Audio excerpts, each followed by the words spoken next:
दिनांक 31 डिसेंबर व 1 जानेवारी रोजी शौर्य दिन मोठ्या उत्साहात साजरा होत आहे। त्यासाठी कोरेगाव भीमा या ठिकाणी विजयस्तंभ परिसरामध्ये मोठी जय्यत तयारी करण्यात आलेली आहे। आपण पाहू शकता या ठिकाणी लाखो अनुयायी या शौर्य दिनानिमित्त विजयस्तंभाला अभिवादन करण्यासाठी कोरेगाव भीमा या ठिकाणी येत असतात।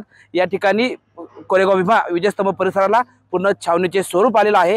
मोठ्या प्रमाणात नागरी सुविधा या ठिकाणी समितीच्या वतीने व प्रशासनाच्या वतीने तयार करण्यात आलेल्या आहेत।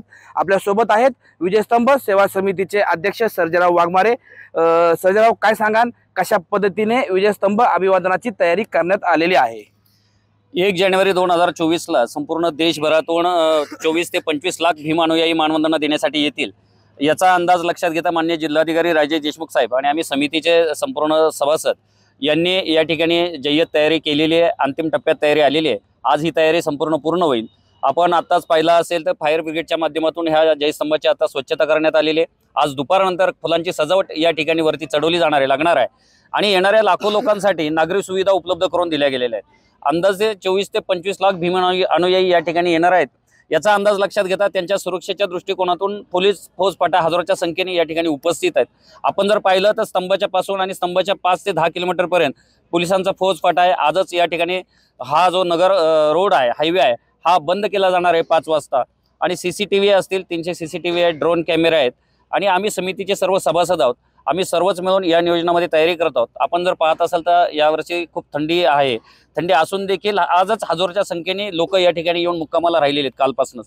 तर त्यांना देखील आम्ही समितीच्या माध्यमातून हजारो ब्लँकेट्स वाटप केलेले आहे, अन्नदान केलेले आहे आणि हे असंच 1 जानेवारी पर्यंत चालू राहणार आहे। आपण सांगितलं की लाखोच्या संख्येने अनुयायी या ठिकाणी येणार आहेत।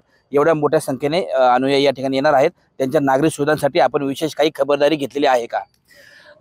नक्कीच या ठिकाणी दरवर्षीप्रमाणे आम्ही समितीच्या माध्यमातून आणि विविध पक्ष संघटनेच्या माध्यमातून या ठिकाणी लाखो लोकांचं अन्नदान, पिण्याचं पाणी, त्यांची राहण्याची व्यवस्था आम्ही 26 डिसेंबर पासूनच त्यांची राहण्याची वगैरे व्यवस्था आम्ही केलेली आहे। त्यांना अन्नदान देण्याचं काम केलेलं आहे आणि 1 तारखेला जे काही भीम अनुयायी या ठिकाणी येणार आहेत त्यांच्यासाठी विविध पक्ष संघटना अन्नदान करणार आहेत। शासनाचं देखील या ठिकाणी अन्नदान असेल आणि त्यांच्यासाठी पीएमटीच्या बसेस असतील, स्तंभाच्या जवळ पोहोचण्यासाठी पीएमपीएलच्या बसेस असतील।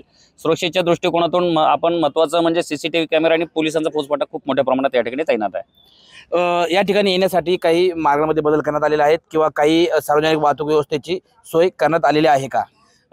नक्कीच पीएमपीएलच्या जे बसेस आहेत किंवा एसटी जे मराठवाडा, विदर्भातून किंवा महाराष्ट्रातून विविध भागातून भीम अनुयायी येत असतात त्यांच्यासाठी स्पेशल एसटीची आम्ही विनंती केली होती माननीय जिल्हाधिकारी साहेबांना, मंत्री महोदयांना, तर ते देखील नक्कीच होईल। आम्ही रेल्वे प्रशासनाला देखील पत्रव्यवहार केलेले आहेत आमच्या पक्ष काही संघटनांनी की काही रेल्वे सुद्धा आपण फ्री केल्या पाहिजेत आणि पीएमपीएलच्या बसेस शेकडोच्या संख्येने, म्हणजे पुण्याच्या दिशेने 600 बसेस आणि नगरच्या दिशेने 400 बसेस, असे जवळजवळ हजारो बसेसची व्यवस्था देखील केलेली आहे आणि त्या बसेससाठी किंवा येणाऱ्या नागरिकांच्या गाड्यांच्या पार्किंगसाठी कमीत कमी 200 एकर जागा माननीय जिल्हाधिकारी साहेब यांनी रिझर्व केलेली आहे। कोरेगाव भीमा येथील विजयस्तंभ परिसरामध्ये 206वा शौर्य दिन यावर्षी साजरा होतोय।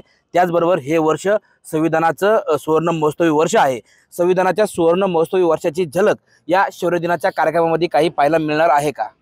नक्कीच आपण या विजयस्तंभाचं यावर्षीची जी सजावट पाहिली ती या फुलांच्या सजावटीमध्ये आम्ही संविधानाची जी प्रत आहे, संविधानाची प्रत आम्ही या ठिकाणी लावणार आहोत आणि डॉक्टर बाबासाहेब आंबेडकरांचं तैलचित्र आणि संविधानाचं तैलचित्र हे लावणार आहोत आणि या सुवर्ण महोत्सव वर्षाला आम्ही एक प्रेरणा देणार आहोत। 206वा शौर्य दिन कोरेगाव भीमा या ठिकाणी विजयस्तंभाला अभिवादन करून साजरा करण्यात येणार आहे। त्यासाठी प्रशासनाच्या वतीने व विजयस्तंभ सेवा समितीच्या वतीने जय्यत तयारी करण्यात आलेली आहे। त्यासाठी हव्या त्या आवश्यक सर्व नागरी सुविधा या ठिकाणी उपलब्ध करून देण्यात आल्याची माहिती विजयस्तंभ सेवा समितीचे अध्यक्ष सर्जेराव वाघमारे यांनी दिलेली आहे। टाइम्स नाऊ मराठीसाठी सचिन तोडकर, कोरेगाव भीमा, पुणे।